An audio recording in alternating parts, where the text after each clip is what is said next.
నీ కొడుకులను చంపిన పాపాత్ముణ్ణి నేనే. ఆ భావన ఆయనకున్నది కాబట్టే అశ్వమేధయాగం చేశాడు.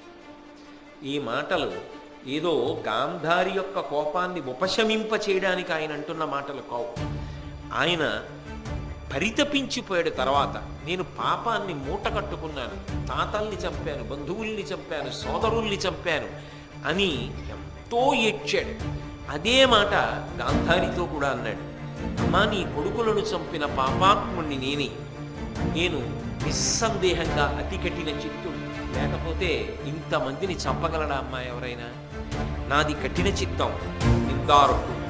కాబట్టి అమ్మా ఒక పని చేయి, ఇంతమంది రాజుల్ని, ఇంతమంది రాజుల యొక్క పరివారాల్ని చంపినటువంటి నన్ను భయంకరమైనటువంటి కఠినమైనటువంటి శిక్ష ఈ యొక్క శాపరూపంగా